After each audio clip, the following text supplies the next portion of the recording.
Parry Talks.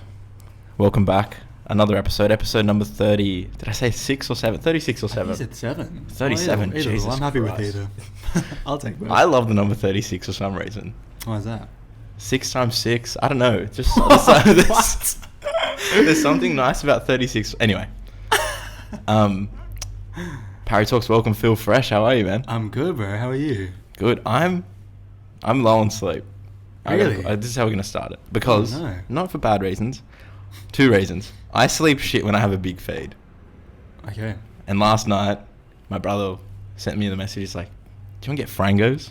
Oh, And I'm like, dude, don't tempt me with that God, shit. I love Frangos. So we went double fillet. Combo number 2. You know it. Come on now. Sent me. And they put so many chips. Oh, in the combo. Do you go chips or Yeah. right? Have you ever gone rice? No. Chip? At Frangos. Yeah, you can go rice with the burgers. Bro. Rice is decent. I recommend That's it. clean as. Because then you don't feel so shit. I Just the recommend bread. it. I recommend it. Anyways. Did that. And then I've been watching this TV show called The Haunting of Hill House. And oh my goodness. The Haunting of what, sorry? Hill House. Hill House. It's a Netflix original. And it's like, it's scary as shit, but like, it's scary where like, you just don't stop thinking about it. Like, I don't even know if I was like in bed scared last night of like some demon chasing my me, God, or if bro. it was, I was just so like in awe of this TV show.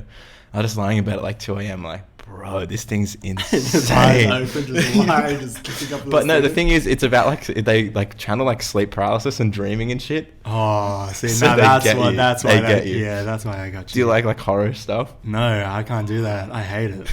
I cannot do it. Do you No, have thank that like one traumatic experience being younger and someone making you watch a horror movie and it's like just game over? You know what? I didn't actually watch that many horror movies when I was younger, but like I watched a lot of wrestling. Oh, bro. But like there were some of those characters. Bro. Let's go. It's all good. Like, Boogeyman. Oh my. Oh my bro, goodness. What? Who Even thought of that? Even when I was like really young, like Undertaker and Kane. No, that's what I'm saying. Undertaker would fuck me up. Mankind? Do you remember Mankind? Yes. Yeah. So like I would, for some reason in my head, in my stupid little head, I would think that like there's like a little window in our bathroom, and whenever I'd go to the bathroom at night, like I'm just ready to see Undertaker's face like come through the window. Why would he be in Sydney? He lives in America. Why would he take time out of his busy But schedule to to come around. here and scare me specifically? Bro, bro, this experience is so unique. I feel like everyone that watched WWE when they were young. Yeah. Bro, the gong. Imagine like you're sleeping in the middle of the night and the dong. It's like, bro, See, that was that's already enough. enough for me, so I already knew that like horror films were not going to be it for me at all or something like He that. retired, like this week or some Yeah, shit. he did. Last week. Oh, Oh, no, yeah, Monday. Have you watched WWE since like Right. the glory days? Yes. Yeah, me and 24 Karat Kev, and also my boy Big Bad Ned are holding it down for the Sydney wrestling community. We are really on the front line when it comes to WWE. So my perspective of it is, I feel like a lot of people are back on it now, but it fell off for a period, didn't Definitely, yeah. And I stayed on. it? Not and me. then they like brought back all the good people, right? Mm-hmm. And then now And they're then all like just got old. older. Yeah, they're just old now. And then it's just like all these new guys, which some of them are cool, but then some of them are also just like, oh, I don't know about you, but yeah, it's not the same. You know, what I mean? It's different. I guess it's always like evolving, like different like demographics too, because it's like definitely way more censored for Yeah, like, big kids time. than it was like, you know, back when we were like younger. Bro, they had some edge shit back then. Oh, it was When, like, interesting. what was that edge thing? Like the edge, like Live sex celebration. Yeah, that was a thing. Why? Bro, and I was like 12. For what reason? Not even 12. Yeah. I was like 8. I was definitely watching it, but then when I heard footsteps coming down the hallway, I changed the channel, but I was there. Didn't they do like a big like strip poker thing as well? Yeah, they did a lot of shit that was just like, what? They had a bit that was called HLA, called Hot Lesbian Action. What? Yeah. How is no one Wrestling's the best. How was no one cancelled? No, it's WWE. fucked. It's fucked. It's fucked, bro. What can you do, bro? So I just swore 3 times straight. My bad. That's fine. No swearing on Parry Talks. Sorry, mum. Sorry, it won't happen again. Yeah, that's cool. Do you ever go and watch like local wrestling? Is there an appeal to that? I've seen it a few times, and it's pretty funny. Yeah, it's like, but I'll get really into it. But it's also stupid because I'll just go and like me and my mate will just get like we'll just like be double cupping for like 3 hours, and we're just like watching it, and then we like get invested, and then we're like, what's that guy's name again? He's like, oh, his name is yeah, and then we're just like, come on, yeah, Kill let's him. go, get him, bro. Like, it's so like, we just get fully, it's so, but like all the people, or majority of the people that are doing the local joints are like old, like they're dads. Oh, so right. it makes it even funnier. Like, we're just like, let's go, and they're just killing like, shit, and man. you can see them just kind of like side eyeing, like, because we're like the two idiots in the front row just yelling, and they're just like, what the hell are you guys doing? Like, but yeah, Shouts up. Who's the? Alright, this is a lot. This is a. I love this tangent. let's go. Who's the goat for you, wrestler? For me, it's only one. It's The Rock. Okay, that's fine. Yeah, come on. He's the man, eh? Bro, he's like my favorite person ever. Not even like just wrestler, just my favorite person ever. You know what the best thing about The Rock is? He sold out, like hypothetically, Yeah. but everyone still froths him. Bro, hi. He's the man. Nah, he definitely, when he left and he did like those movies, he did like with like the Tooth Fairy and shit, and it was just like, Well, okay. But then like the last like 5 or so years, he's just been like King. blockbuster. Like, I'm not saying that the movies are great, but like they've been doing so well in he's like just. the movies. It's so rare for someone to be so likable. He's like Barack Obama, bro. For real, he's actually the best. Nah, I love that guy, seriously. I wonder how big he is. Oh, I saw him once, but like from afar. Like, I was in America, and we were at Universal Studios. Yeah. And for some reason, Jimmy Fallon was also there, and he was doing like the Tonight Show like 1 week there. And then we saw him like over there. I'm like, oh my god, it's The Rock. And I don't know. Whenever I see like celebrities, like I freeze. Like so. For someone like The Rock, who I've looked up to since I was a kid, and I see him like he couldn't even see me, but like he was just like all over there, and then like my mate's just like, oh my god, it's The Rock, and I'm just like, That's enough. and I'm just standing there just like, and he's like, bro, it's The Rock. I'm like, I know. I'm like, I freeze, man. Like, one time I saw Pharrell, and I almost cried. Bro, if I witnessed Pharrell, I feel like his presence alone, like I wouldn't even need to see him. I just feel him in the like. And I fucked it. Sorry, I That's messed fine, it up it's fine, so bad. It was like, and I went there. I think I just finished school, and I was wearing a Pharrell t-shirt because he was playing on Sunrise. Yeah. So I went to Sunrise at like 6 a.m, No. and he did a performance of Happy. That's when Happy was popping up. Oh, bro, that song. I'm over it. Yeah, I kind of hate that song now, but it was a good song at the time. Anyway, so I'm wearing this Pharrell shirt. He comes out, and there was probably like 20 of us there. Like, people just like wanted to get photos and stuff. Yeah. So I'm just like, oh yeah, I'm definitely gonna get a photo with him. Anyway, he's going through the crowd, and then like he gets to me, and I've got this shirt that has his face on it, like it's like a yearbook photo of Pharrell, and I'm just like looking at him, and I'm like, hey, look at my shirt, and he's like, because he's like talking to a whole bunch of people, he's like, what? And I'm like, look at my shirt. Oh no. And he's just like, huh? And I'm like, look at my shirt, it's you. And then he looks at my shirt and then looks at me and goes, yeah, no. And then I'm like, bruh. okay, can we get a photo? I go to put my hand around him. His security guard, his bodyguard, just slaps my hand out the way and just goes, don't touch him. Oh. And then I'm just there just like...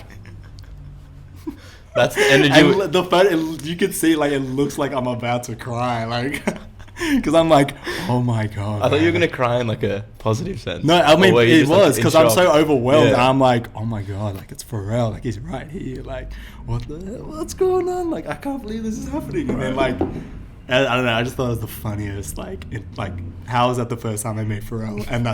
And that's how that goes down. Like, It's never gonna be. It won't be the last time though. it won't be the last. I've never met someone that's like actually famous ever. If you're watching the video, Yeah, dude, you just, I don't know if you could see the splatter, but you got to see my eyes. I don't think I've ever. I think. Oh no, we were at this random Brockhampton. Oh yeah. That's like as famous as I've got. Really? And they did a music video in the They did like a showing of some documentary or something, the making of their last album. Was that here? Yeah, and they did a just like a viewing of it and stuff, and they were all there because they were on tour for Listen Out, and they were just like we were all just like chilling watching it, and then they came out of like the room where they did the film and whatever, like the green room, and they were sitting like just behind everyone, and we were the last row, and like Kevin Abstract and like Matt Championship were just like breathing down our necks and shit, and we were like, holy shit. You're just like sitting there. We were like, I can't watch this, man. Anyway, and then so after it finished, they all went down to the front. There was a quick Q&A, and they're like, hey, we want to shoot the film clip for this new video. Oh wait, I think I remember that. Yeah. And I think I was there, but I remember that. But so what happened was they were just like walking through these crowd of like stands, and everyone was going off like doing this video, and it's like the craziest thing. Yeah. My good mate Pat's in it, like features like he's like front and center, and Joe was just like walking through the crowd like hugging everyone and shit. And then I didn't know what to say. I was like, what do I say to this guy? So literally, I was just like, hey bro, like love to meet you, whatever. And he's like, man, I appreciate it. And then I said, I like your stuff. And he said, you'd hope so. I was like, oh, God. And then I said, I'm not going to say anything else because I'll speak to you again. And he's like, dude, that's respect. Nah. See, I wish I had that composure, but I do not. So never mind. So from now on, whenever you meet anyone, you just say, bro. I will see you again. And like, what? Nothing. Oh, my gosh. Apparently they make music. Oh, that's you know the rumor. That? I don't know. Who told you? Your socials, bro. Yeah. Wait. I get him. Wait, I want to jump into here. You sort of internally died meeting Pharrell. Is Pharrell a big part of your listening, do you think, growing up? Because I feel like, I don't know why, it's like massive for me as well. Everything Neptunes, everything. Yeah. But it was for me, like, definitely he was there, but I didn't even realize that, like, it was him. Because I grew up listening to like a lot of pop because my older sister would always be listening to that. So I'd be listening to like, you know, for example, like Justified, Justin Timberlake's first album. Like that's like one of my favorite albums of all time. But like at the time, like, you know, I didn't know that the Neptunes produced more than half of that album. So like, and then anyway, I get older and then, you know, Beautiful with Snoop Dogg comes out. Like, my dad put me onto that song. My dad is the biggest Beautiful stan. Bro, what? That my dad too. My dad put me onto that song. I was like, Dad, this is like the best song that you've ever like. Yeah, it's hard. Like I agree with you. It's crazy. The film clip for that's so sus as well. Yeah. My dad. Dude, and then like we would have like Rage on the back and in the background, and then like it would come on TV. It's like, oh, yo, turn it up, and then we listen to it. Bro, the drums in that song. Oh, man. That's beautiful. Charlie Wilson, who does the... I'm pretty sure the credit as well for Charlie Wilson on that song is Uncle Charlie Wilson as well. Uncle Charlie, yeah. It's Uncle... Bro. Nah, but like, yeah, he was just... Yeah, and then once I got older, and then when I started getting into music, and I kind of just dug deep into like discography and stuff like that, and that's when I realized like how like prominent he was like in all the stuff that I grew up listening to, and that's when I was just like, man, like that makes so much sense. Like, of course I was into this because he produced that. Yeah, exactly. And then, you know, like in high school, you know, like it's like Pharrell's one of them, Kanye's another one. Like I have a Mount Rushmore that like it's always like the same four. It's like Kanye, Pharrell, Tyler, and Andre 3000. Like those are my four like go-to like. I won't complain with Tyler as well, and Tyler makes so much sense if you like Kanye and Pharrell, because Tyler is just like it's almost it's just linear. Yeah. Oh, who would I have in my fourth? I'd put Madlib in there. Oh, true. Just because like Matt Villainy and the Freddie projects are like the Freddie Gibbs albums. Which one did he? Was it Pinata that he did? Pinata and Bandana. Yes. Yeah. Oh, bro. Freddie Gibbs, man. King. Freddie freaking Gibbs. We spent like last episode, I had this duo from Newcastle, Creative Face. So sick. They make like hip hop stuff, but it's like so weird. I don't want to say weird, but like it's like it's out there and it's so sick. I'll send you it legit. I just want to put everyone on these guys. Yeah. And we had like a 15-minute conversation about like Freddie Gibbs' Instagram stories and shit. I swear I will just watch it and then I'll send at least 3 of them stories to like people. Like I'll be like, did you see this? We had this exactly on, yeah. Oh, really? We're like, it's just me and my close friends. All my Instagram DMs are just like the like, fuck. Did you see this? Yeah. And then did you see like he posted like bingo, like Freddie Gibbs bingo, and it's always the same messages. Like I'm just like, bro, this like, yeah. Bro, he's got the cutest kids ever. Rabbit. Yeah, he's cute. Yeah, Tyler's just I'm gonna argue, and like we might have to have a fight. Not physically. I'm the biggest Tyler stan in Australia. Oh, I'll take that title. Interesting. We can just talk. We can discuss this off camera after this. Yeah, that's he's great though. Yeah, He's like, yeah, he was the one that kind of put me onto, or made me take this like properly into this seriously, I guess. Yeah. Because I don't know, in my head, like he made it look so much easier than it was. Like, oh, it was definitely a little bit more relatable than it was. You know, I would see Kanye West, but like, it's Kanye West. Yeah. Like, he's a superstar. Like, you know what I mean? I'm just like, oh, that's cool. Like, I want to be like that. Yeah. And then when Tyler came along, I was like, oh, true. Like, he's just like this Doing kid it. that's like just doing what he wants, making the music that he wants, regardless of like any stereotypes or whatever at the time. Like, he's just like he didn't, what he was doing wasn't even like, if I remember seeing him for the first time and being like, you know, you have like this preconceived like idea of like what kind of music they make, and then I heard Yonkers and and I'm like, what? Like, wait, what? Like, wait, who? It's just so like, and that's what got me. I'm just like, oh, yo, like, yeah, cool. I can just do what I want to make, because I feel like I'm making music or listening to music that people don't think that I am normally listening to or making. So that was just like a big like green tick of approval. Like, oh yeah, I'm gonna do this now. Like, bro, he's just. What's your favorite Tyler album? Oh, I think Eagle was great, but I think for me, Wolf is my favorite of all time. Just from the intro as well. Oh, bro, yeah. Bro. Seriously, like, nah, because that also just that time, like, I could just remember that time so vividly. Like, when I was that 2013, I think it was. Yeah, and I just finished school, and then I started. I'm just like, yeah, I'm gonna be a musician. I'm gonna do this, do this, do that, and like that just stuck with me. And like, yeah, I just remember that so like fondly. But like, Eagle is also a great album. Yeah, I think that's like a close second. I think I differentiate favorite from best when I think of music, like generally. Sure. Yeah. So like I feel that like Eagle is his best album because it's just like you just front to back. It's like what the hell? Absolutely. How? But like favorite, that's like favorite. Every album has sort of a special place in people's hearts. 100%, yeah. Wolf is that's why Wolf is my one. But Eagle, Eagle was the one that won the Grammy too. Yeah. So like, who cares though? Yeah, I know. It's that time of the year, bro. We start complaining about their Grammys and the arias as well. Oh man, the Sampa snub. Sorry, we love Tame Impala, but. Oh, bro. Sampa had Australian Album of the Year. I was going to even add that. I was surprised that Leroy didn't win anything.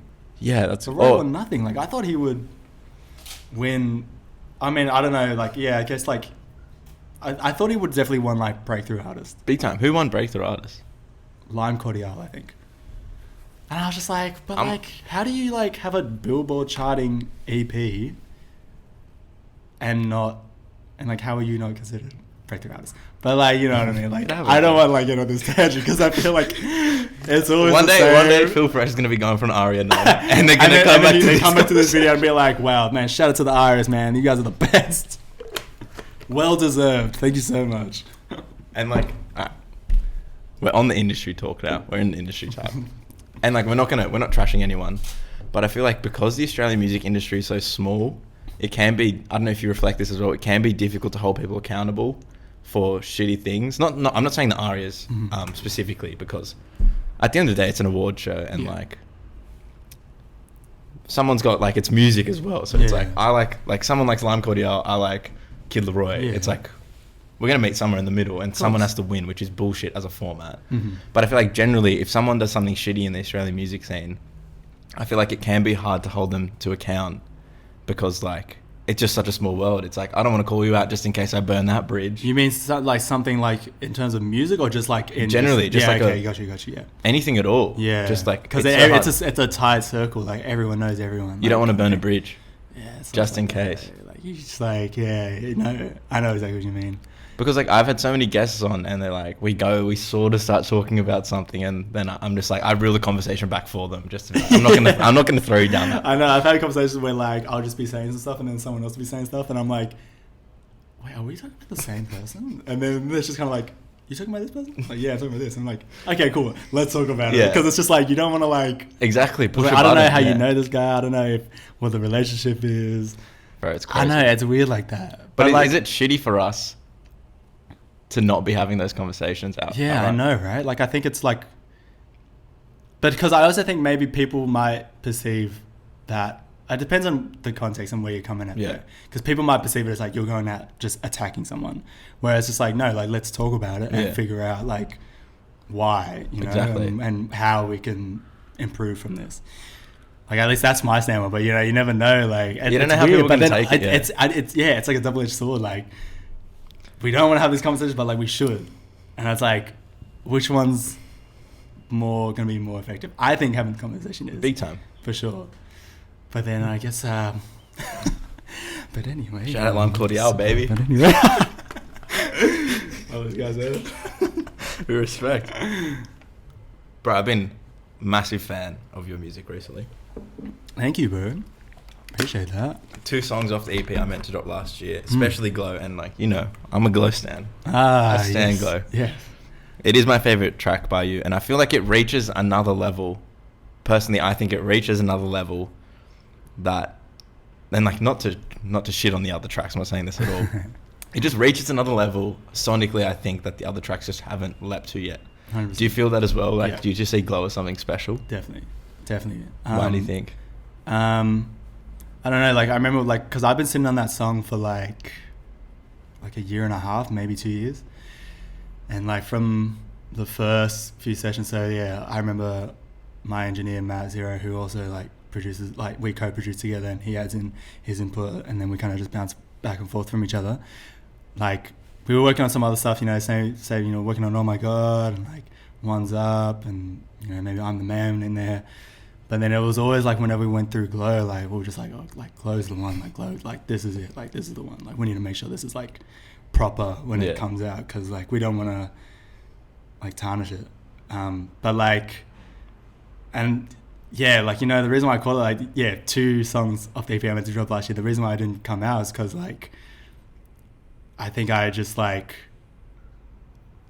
I'd been sitting on those songs for so long that it like those songs like weren't relevant to me at the time, because I was going through some stuff at the time as well. So I was just like, nah, like I gotta hold off. And then it just got to a point where it's just like, we've been holding off for too long. Like let's just work on some other stuff, and maybe even just do them as single drops.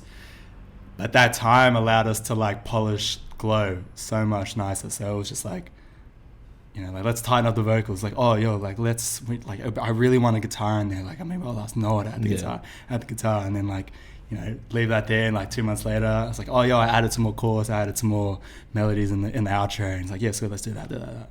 So like, I think because we spent so much time on it, that's why it sounds like so like next level, like so like clean and like complete, because it is like, you know, we didn't it wasn't like we rusted out, because I am this, and Matt will, if he hears this, like he'll know, because I'm notorious for just always like, once we make something, I'm just like, let's put it out, I want to put it out now, I want to put it out right now. It's like, no, like you gotta think, you gotta wait, you gotta like let it sit, you gotta plan this out. So like I'm just kind of glad in that way that like we held off on it, because it allowed us to like just refine, make it what it is. 100. I feel like one of the most underestimated things, like being an artist, like not that I'm an artist, but having seen both sides of it, is like people just think like, oh, if finish a record, put that shit out 3 weeks later, 3 week turnaround. It's like, it's crazy how much emphasis on timing it's cooked. I know, and it took me so long to get to understand that too, because I was just I was in that mindset too. I'm just like, so the song's done, let's do it, like, let's put it out. SoundCloud, like, let's go. And then Matt's just like, you know how long it takes for me to like mix and master? So I'm just like, just do it, like just do it then, like what do you mean, like hurry up, we have it in 24 hours, right? Let's go, like what do you mean? But like now it's like you do, it's a lot of like planning and timing, just to make it sound make it make sense to the like wider audience. Exactly. You know what I mean? Huge. Talked a lot about producing your own stuff. Was that a part of the Feel Fresh story from the start, where you was it like, I'm a rapper and I also produce my own stuff, or was that something you developed as you got more experience with rapping, and you're like, I need to indulge in the beat as well? No, it was definitely from day dot. I was making stuff like on my mum's laptop. Like I would take her laptop, I'd come home from school, and then like GarageBand and like make some stuff. And so it was producing first, and then I got into writing, because I was just like, well, like I got to do something with these beats. No one's hot enough for these beats.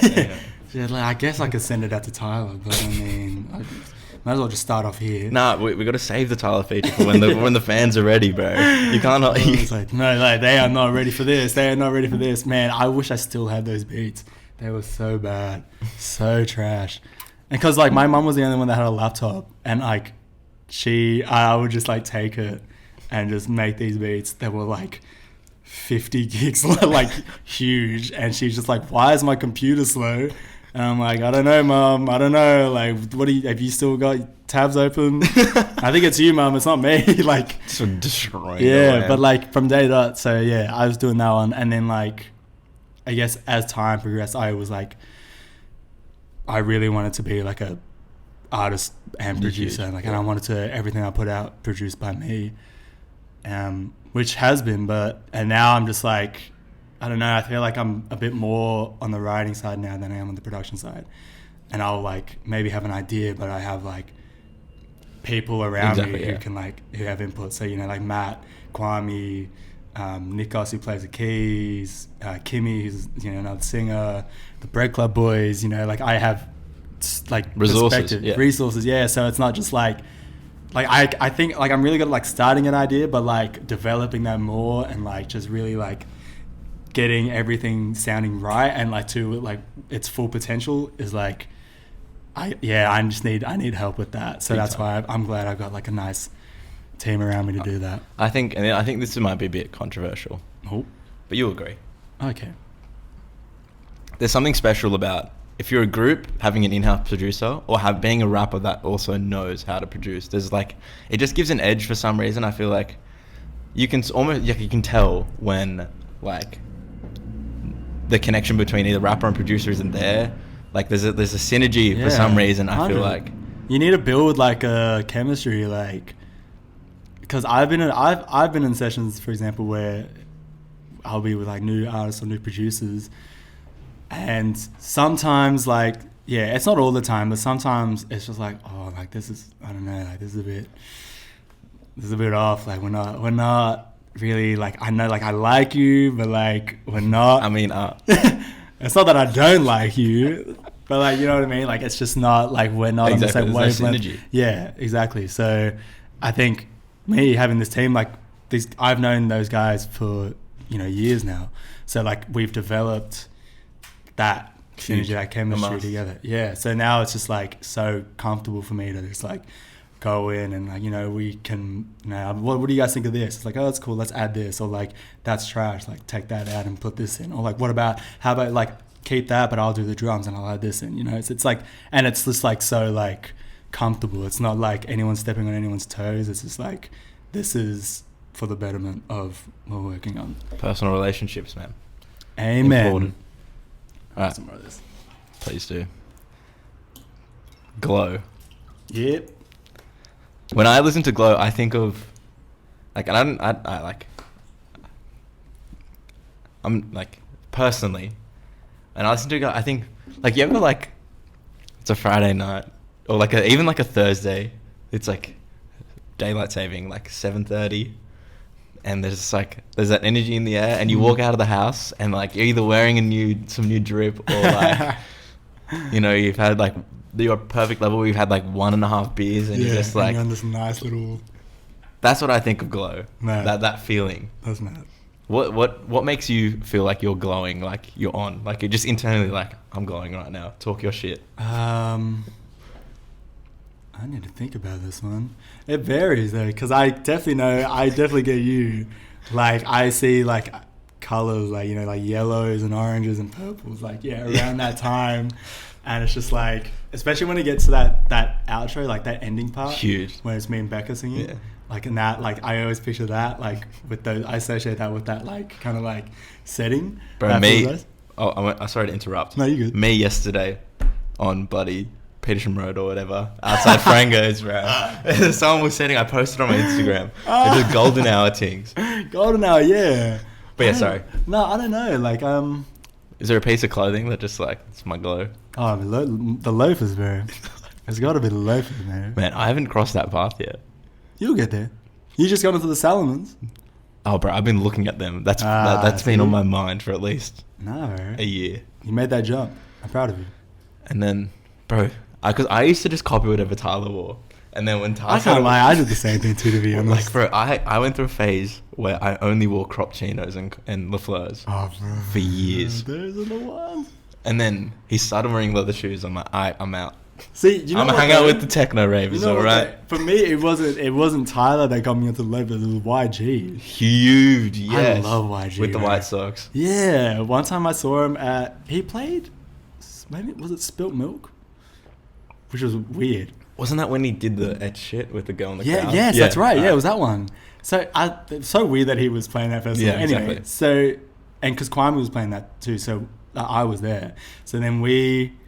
We're like, oh, yo, YG's on, let's go to the stage. We ran to the stage, and like, cause obviously we could be backstage. We wanted to see him, so like we were just like, we got there backstage, and we're like, and it was pitch black, and we're like, where is he? But there's like 50 dudes, like entourage, like big bodyguards, yeah.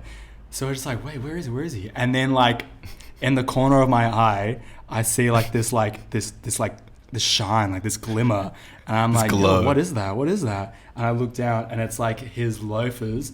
But they're like, it was like diamond, like, oh, maybe it was like see-through, but it was like, it caught me out. I'm just like, what the hell was that? And then I look up and I'm like, oh my God, he's right. It's like, he's right here. Like, he's the freshest. Yeah. He put me onto the loafers, and I was just like, yeah, I'm gonna suss these loafers. You know, he's cool as. Yeah. Still Brazy's classic. But yeah. That's what an album. Bro. Still Brazy, My Crazy Life. Insane. The first one? Crazy. I haven't listened to anything since. Sorry. Yeah, no, I mean, as of late, I don't know. He's been dropping some cool singles, but... Respect the king. No, but definitely the loafers. That's my glue. All the music, I've been listening to a lot of the music from like LA, like Bay Area stuff. Oh, yeah. SOB. What are those other... Oh, how am I forgetting? Who else is from there? Like A40, like... Thingo, man. I hate that I've forgotten this. G-Eazy? No, they're a group. Oh no! Oh my goodness! What song? I'm blanked. Oh no! Do I know them? I mean, I guess I would. Pretty sure that was Obiel Terrors. Where? Just walk through. He always sings. Bro, this is the thing about Triple One, alright? Oh, that's... Massive respect. Oh no, here we go. Shots but when fired. they Shots know, fired. Timestamp. They know. Friday mornings, we record podcasts. And they come through stomping on the floorboards. Dom sings his melodies, and we're locked in. Dude, let's cancel them. Let's do it. I think now's the time. 3-1 for that. Triple One. Parry Talks stole the game by 24 surprise. karat Kev, you smell, you stink, mate. Bro, anyway, we're not getting on this tangent. But yeah, the loafers. That's a good one. I need to just close my eyes and cop. I think. Yeah, take that jump. Dude, with shorts or pants? Both. I did the loafers and shorts at the Triple One show. Yeah, I know. That was fresh as well. Big jump. I internally thought that as well. I was what? Like, damn, that's fresh. That's Phil fresh, baby. Yes, sir. Not to just keep talking about Glow, but I fucking love Glow. Right, let's talk about it. I love that song. The video. Yup. And if you follow me on the socials, you know I froth this thing. And I froth it for good reason. Because growing up, especially, like, I was this Greek kid, lives in Canterbury Bankstown area. And, like, when I was sort of, like, starting to develop a taste for stuff, I felt, like, not that I'm so privileged, but I felt sort of disenfranchised by what Australian music was at that time. Like, it was a culture and, like, an image that, like, I feel like 90% of Australia couldn't relate to. It's just, like, it was just, like, very inner city, very whitewashed. And I'm like, me and my brother, these Greek kids from, like, Belmore and Roselands and, like, Greenacre. And we're like, how are we meant to indulge in this, like... Yeah, no. Because it's, like, it's nice to support local, but, like, there just wasn't crossing the line. Yeah. And I feel like with the Glow video, the identity is on the sleeve. It's super special. And it sort of, like, marks this sort of changing shift of, like, this isn't what Australian music is anymore, like, reflecting back on that. Do you think that sort of, like, for me, that's how I saw the point of the video, just being like, this is what we are, like, this is me, like, it's not what it's like, it might be different from what you've seen before, this is me. Was that sort of the point of the Glow video for you, for it not to be just, like, quintessential? Pretty much. Classic. Like, same, back to what I was talking about with Tyler, you know, where I was saying, like, he was making music or listening to music that, like, wasn't stereotypical for like, you know, like a black kid out in LA like to listen to, you know what I mean? Like he was listening to rock and all this stuff that I was like, oh, that's crazy. I wouldn't have thought that. And that's the same way I feel about for my music too, like just being, you know, like, you know, you were talking about how you and your brother like being Greek kids from, you know, Bankstown or whatever, like listening to the like kind of music. Yeah, you don't really relate. Like same with me, like me being a Pacific Islander, like I didn't relate to the like Australian hip hop scene here when I was growing up in high school. That's why I was listening to a lot of like, well, there was like guys from New Zealand or just American like hip hop, because I was like, I mean, like I guess I can sort of like I can more relate to that more than I can relate to this. And then anyway, so when it came to like Glow, like, and you know, it was such a different release to what I've put out in the past, like I really wanted to like nail down that like it's different, like and that it's not what you may have expected or what you may have you know we're expecting for my next drop. So I was like, I need to do something different too. I really want to do something different from this as well. And then like my guy who does the videos, and also my guy who does the videos name naming me. No shout outs for you. His name is Rewiti. So he's a Māori guy. He's been doing all my videos from day dot. And also my DJ Kalimi, they were the ones that put me on to Sella Vai, who choreographed the song. But that was like time ago when I shot the video for Jonah, and they mentioned her name, and I was like, oh, cool. So I had been following for all this time, and I'm just like, yeah, cool. Like, and I would see her posts every now and then of her doing dance classes or doing choreo or whatever. And then when it came to Glow, I'm just like, I want to do something different. Like, I'm gonna dance in it, because like that's I need to solidify like that this is different, and that like this is what like I can do other things that are not just like rap. And like I love that as well, because it sort of relates to I'm the Man as well, where it breaks the trope down of what you expect from a hip hop video. Yeah.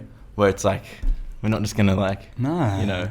As you cannot like, how many videos are you gonna film like in a car park holding flares? How many videos of that are you gonna watch until like you get done, like until like that's been dead for like time, but people are still doing it. I'm like, how do you talk about how much money you have and not put it into like a good video or like something different, something that stands out? Because you're not doing like, that's why for me, like I just wanted to like do something that stood out, and you know, and then even like, so you know, maybe like years down the track, time down the track, it's like, oh yeah, remember that song Glow? And just like, what song was that one? It's like, oh, it's the one where he's dancing, you know, the one where he's dancing in the video. And just like, oh yeah, you know what I mean? Like I wanted to have that quality about it too, where it's like a one-off kind of thing. It's like, oh, like, you know, I'm not saying that I will never dance in a video again, but like, I mean, I'm not gonna make that my thing. But like, you know, I just want it to be like people like to exactly hear it, I feel that, be like, oh yo, like is that the one where he's dancing in it? I'm like, yeah, like, you know, I wanted to have that like lasting quality. So that's why I took that jump, and like Sella came aboard. She was super nice, and you know, my thing is also like representation. So like the whole team was just like, you know, everyone like who was crucial to the song was just like of Islander descent. So like, Sella, who's half Tongan, half Australian. Rewiti, who's Māori, he shot the video. Becca, who's singing on the song, she's half Samoan, half Indigenous.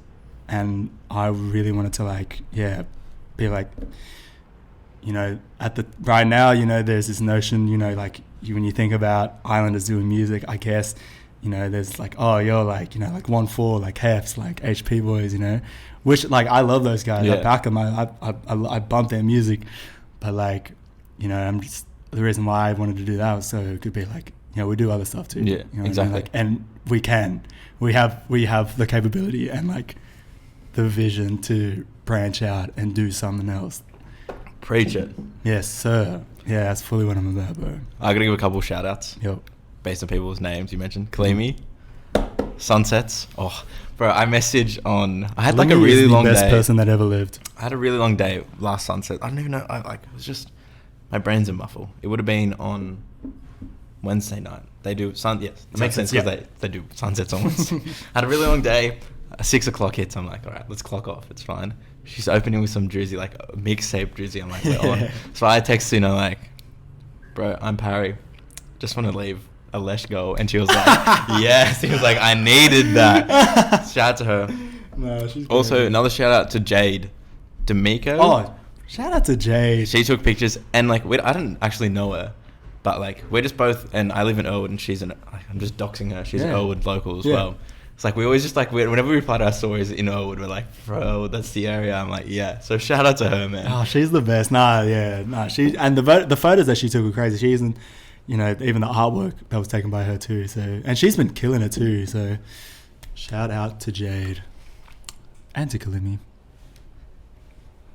Man, what a radio show. It needed it. FBI anyway. Yeah, and I love that she plays like throwbacks too. Like it's not just. And I'm just like, because I remember one time we were listening to it in the car, and then it was like she played like Pretty Ricky or something. And we're just like, whoa, what the? We were like in the back just like singing along. We're just like, yeah, shout out Kalimi, bro. Shout out Carl as well, of course. Yes, bro. Shout out Slim Settle.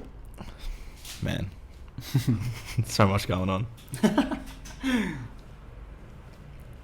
Identity and you spoke about representation. I feel like for the first time ever, you could even argue this as well.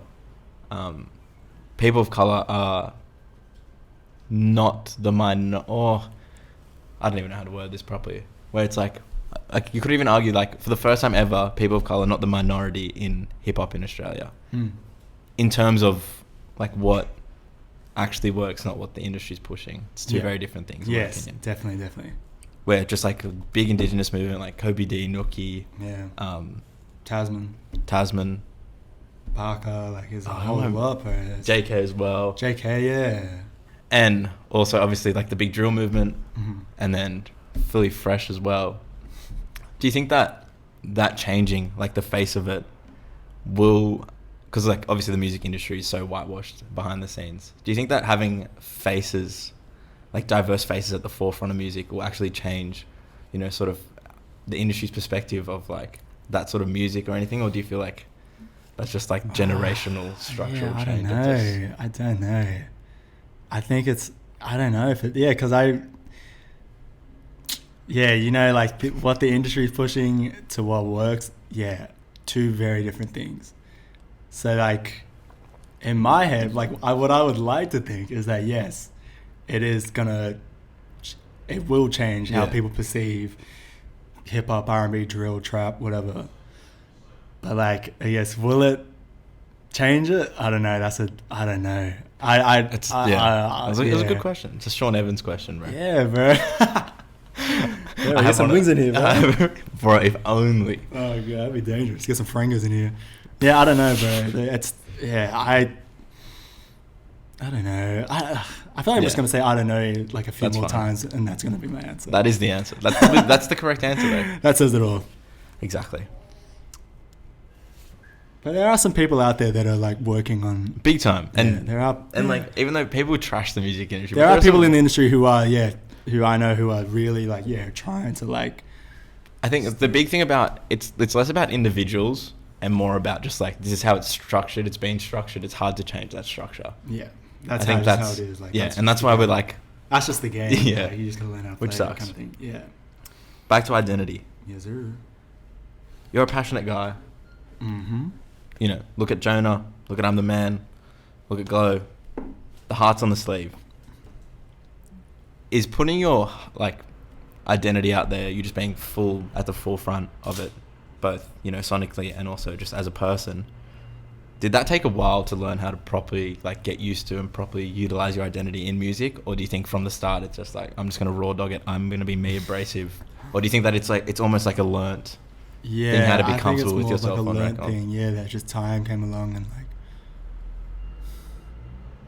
Actually, I don't know. Now that I think about it, like...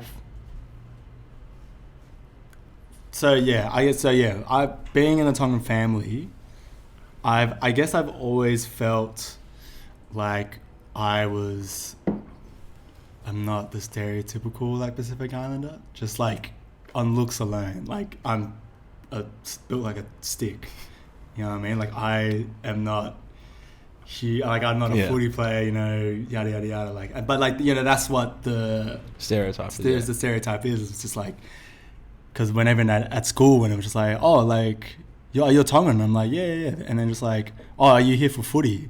Like, you know what I mean? Like, it's just like, you here for footy? I'm just like, do I look like I'm here for footy, bro? Damn, like, so like, I've always felt like I've been like a little bit out from, like maybe just on my own kind of thing. Yeah.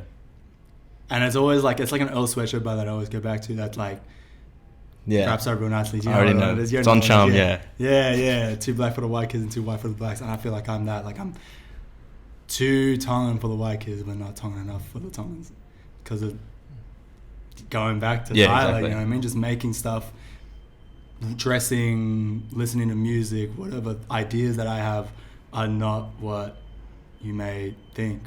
So I think even from then, it's just, I reckon just from, I would say from day dot, it's always been, I'm going to make it normal for people like me to feel comfortable. Huge. If that makes sense. Yeah. That's good. That's good.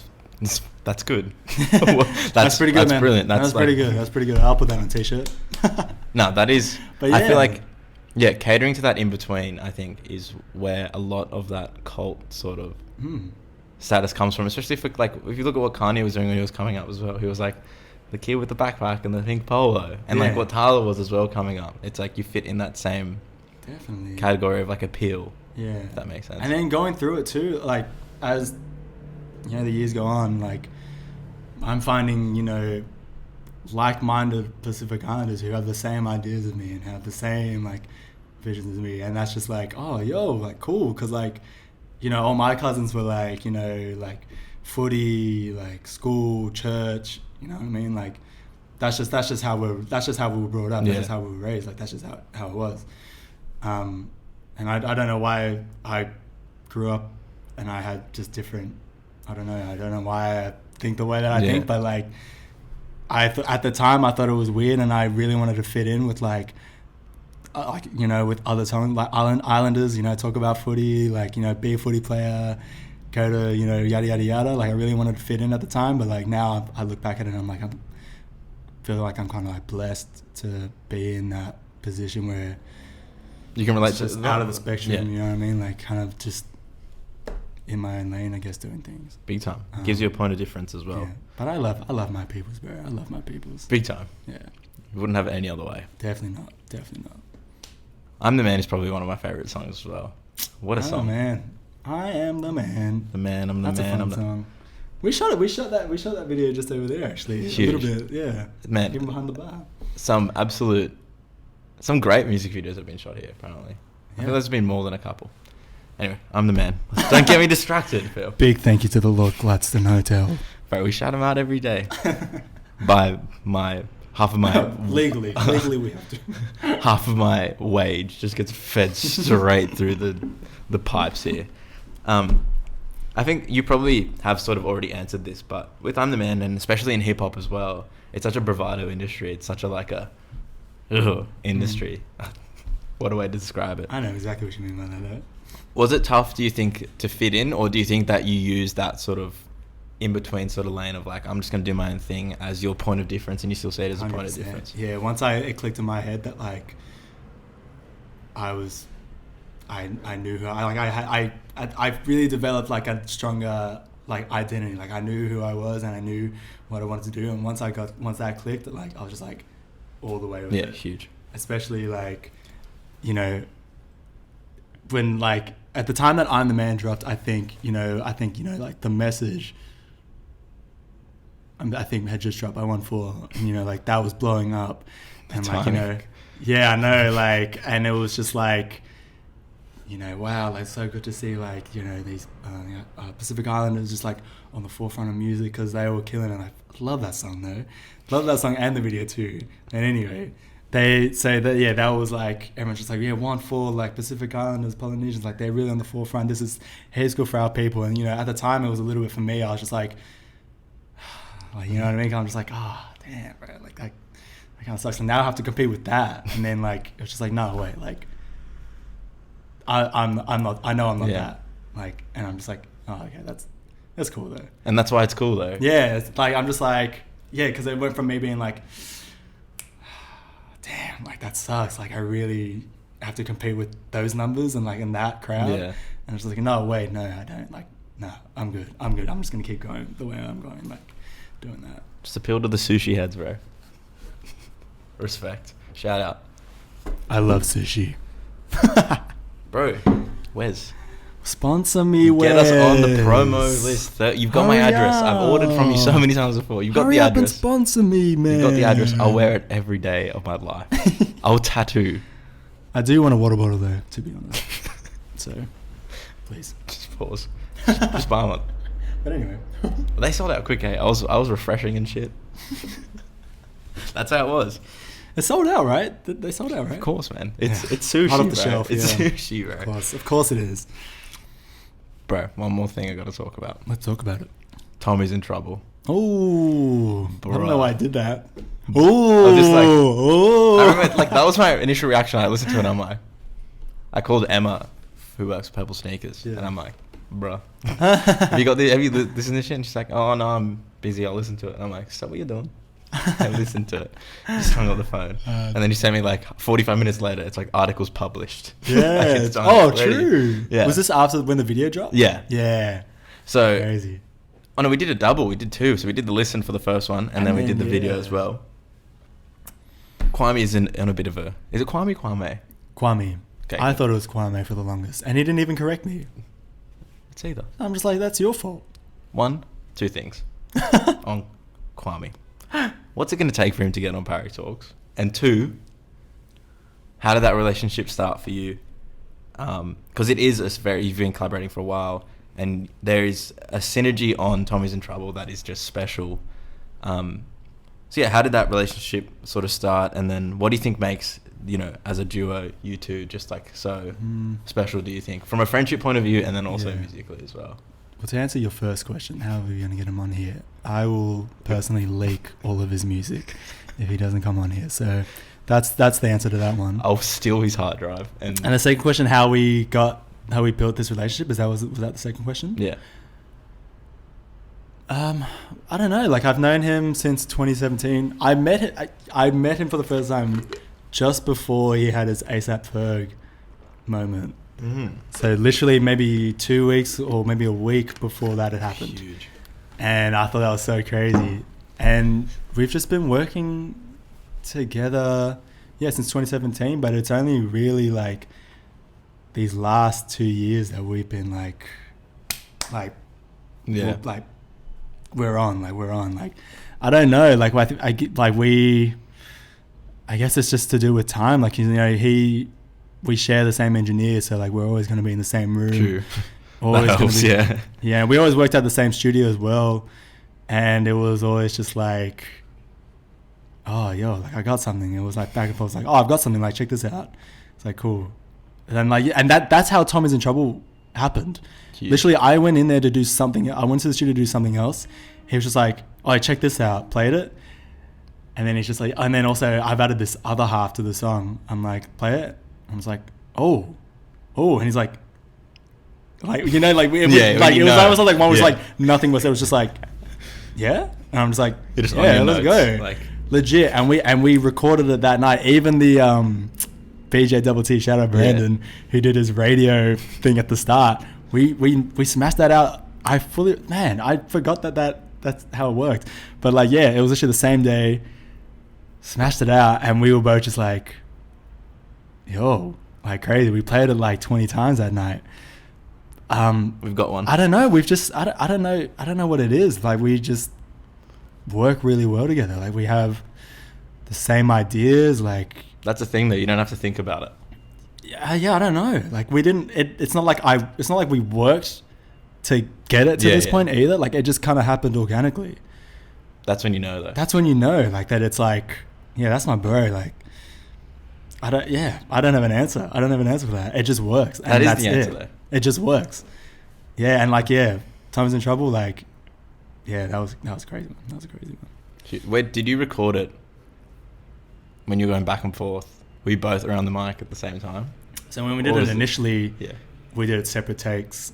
So I did my bits, and then I would be silent for when it was Yeah, his part, yeah. and then I would go on. So that was and that was when we were still at that house. And then when we did it properly for the EP, the Matt had set it up because he like similar to how we're set up. So it was like we're facing each other and we're rapping, because like Matt was like, you guys will perform it way better if you're in the same room. Huge. And you're just like bouncing off each other, like The it's energy, live. yeah. Because even like when we perform together, like on stage, like the chemistry's A1, because like we just, I don't know, we bounce off each other so well. So like shout out to Matt who had that idea to record in the same room, and yeah, like we just did it back to back, and it made so much sense, like, because yeah, you can really hear a difference to when we did it separately to then when we did it in the same room, because it just captured like a certain like bravado as well, because like, you know, what we're talking about in that is just like really like I'm talking my shit, like I'm flexing, right? Yeah, I'm flexing, like, so like that also helped that exactly get big that time. out of us as well. Huge. Ken Oath, bro, Ken Oath, and the video's crazy too. Jesus Christ, wow, Jesus proper Christ, big proper production things. Right. This is a new question I'm going to start asking everyone Let's go. at the end, but I've still got a couple more. Okay, thank God. Bro, we're already This is past nice. an hour. I like this. We already beat the hour fun. mark. This is fun. This is the thing. I would talk to people for hours and hours, but my little iPhone can only record for so long. What is that? Is that a 10? 10S. 10S. Sorry to flex. How does Feel Fresh measure success, and what's like the end goal, do you think, for Feel Fresh?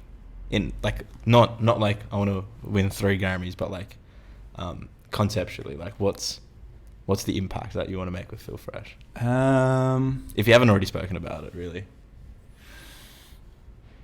I think what really I sorry to bloody plug my own music, but like on that's One's why, Up, that's literally why you're here. you know, you're right. So like One's Up, that was also released with Glow. Yeah. The last, I think it's 16 bars. That is the answer to that question, where I'm just like, because before it's all done and I finally get, I don't even know where my bars are. Well, before I get done and I finally get to rest, I just want to know a kid I never met can express whatever's in their chest, whatever's on their mind, whatever's in their dreams, or whatever's in their eyes.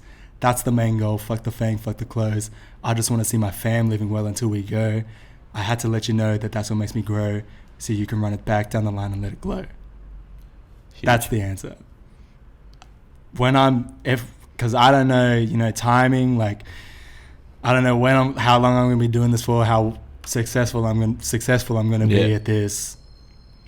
But that's the end goal. At the end of the day, like, if someone should just come up, like, and it's happened a few times where it's like someone I've never met, I don't even know, will be like,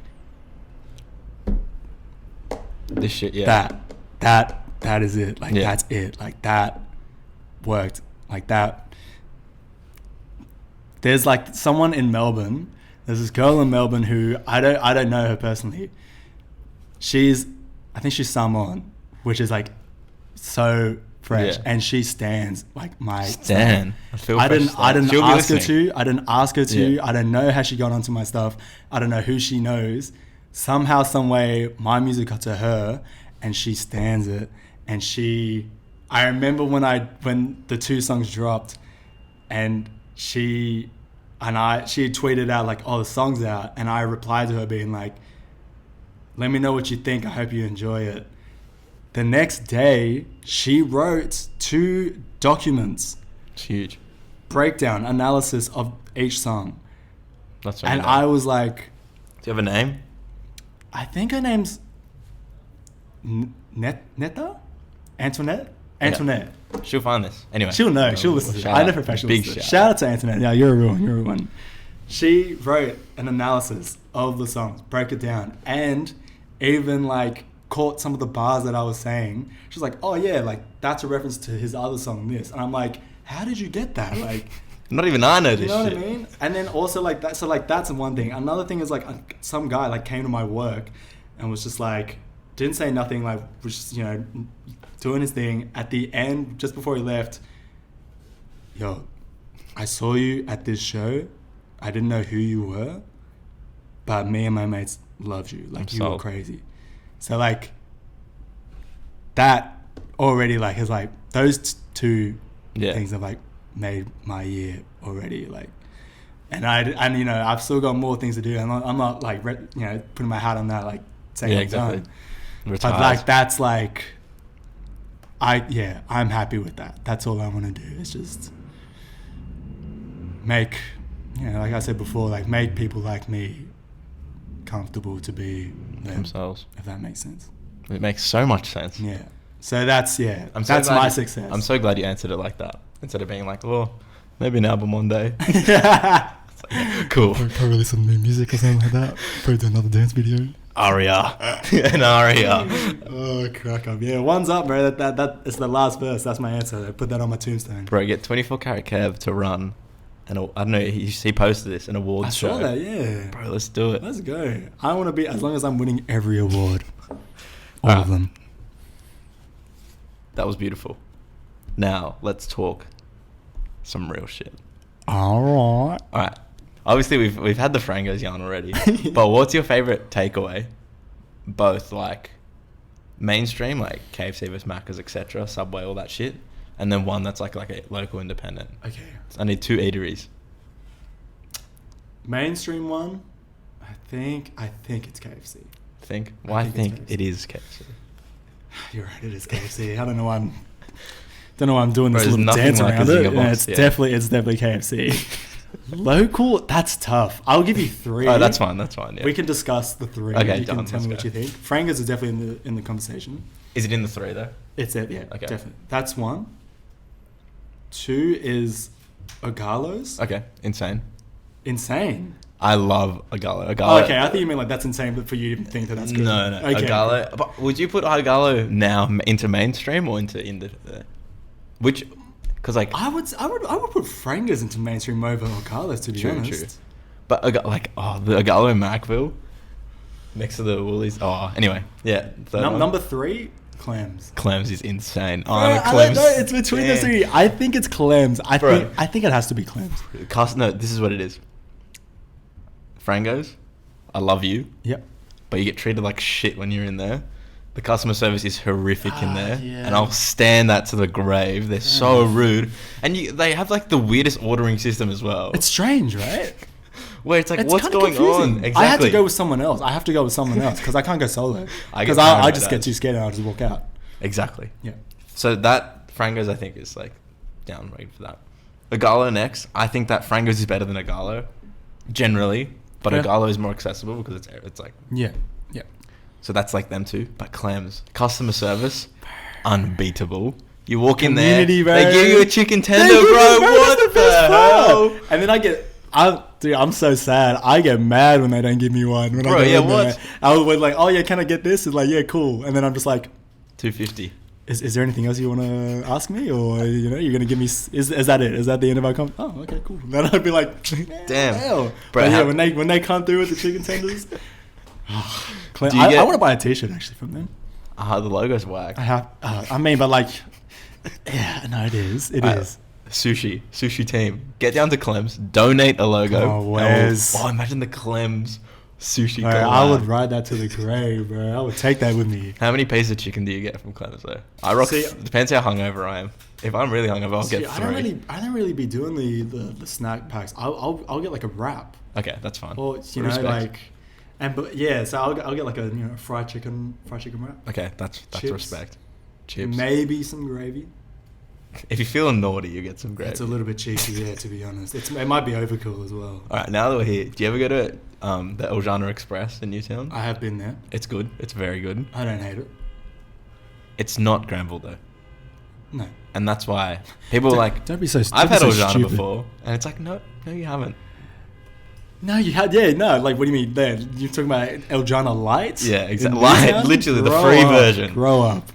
Pull your head in. I'm pretty sure the first message I ever sent you was like, you said something, you posted something about if you know, you know. And I reply being like, when white people post pictures of El Jana in Newtown, and they're like, if you know, it's like, no. It's like, no, you actually don't know. You don't know. Yeah, if you know, you know. You've never known. You're not one of them. And you will never know. bro. Nah, in saying that though, I've only been to the Granville Dome maybe like 3 times. Same, but I think I've gone to the Newtown one more than I have the Granville. Same. But I do understand. But I know there is a difference. I understand the difference. What about bro? There's one in Belmore as well. It's called a really? Waffy. Oh no, I think I've heard about. I haven't been there, but I've heard about it. Chronic. Yeah. And kept secret as well. Really? No one knows about this shit, man. It's tucked away in Belmore. Yeah, me and my brother, whole chicken. I gotta get Kalima to take me there. She's from around there. Bro, that's the area. That's the best part of Sydney. I'll argue that. Belmore, Hey. Lakemba, Roselands. That's always a good time. That's there. good. Campsie. That's the best area. I need to go out there more, to be honest. It's not even that far. I'm People too in the west, bro. I'm Yeah, too in sell the out. west. Going to El Jana Light. Yeah, bro. And God. Clem's, what the hell? Clem's is the one, bro. Nah, Clem's is Don't you dare disrespect Clem's like that. My answer to the question, if you ask me the same question, I'd say That's- Clem's and KFC. Yeah, all right. Fucking hell. That Done. emoji. If you know, you know, baby. Today's offers. Bro, you know what's gone? Ever go to... Anyway, I know. Have you been... There's this Turkish ice cream shop on Emil Road. Haikiki. Yep, Bro. yep. People will go Yep. to Kowloon down the road, or people go to... What's the other one? The big one, Messina. Bro, if you go to either of those two, I'm not interested. I hate you. Go to Haikiki. Haikiki on Emil Road, near Porto. Bro, it'll change your life. I went there once, and yeah, because they come with coffees too. Yeah. Hey, pretty good. After that, no, sorry, before that, have you been to Little Lagos? Where's that? It's on Emil Road. It's a little bit further up. It's Nigerian food. I need to be educated. Chef's kiss. Insane. Yeah, went from that into Turkish fashion. I was like, wow, man, I'm cultured. Look at all this food that I'm eating. But it was great. I had a good time though. Bro, yeah. I back it. We always go Dumpling Master. Just there as well. I know. Yeah. Into Haikiki, bro. Yeah. Parry Talks. Food chat. Feel fresh. Thanks for coming on, my G. Thank you for having me. This was cool. I like this. Anytime you want to Appreciate promo that. someone, just knock on the door. Just knock on that door there, and I'll be like, I'm always sitting here with mics like this. And What are you waiting for doing someone here, to man? walk What the up. hell? It's like 3 in the morning. Do you want to talk? Oh my god. Thanks for coming Thank on, you, man. bro. Appreciate You know that. what? Appreciate that. Woo.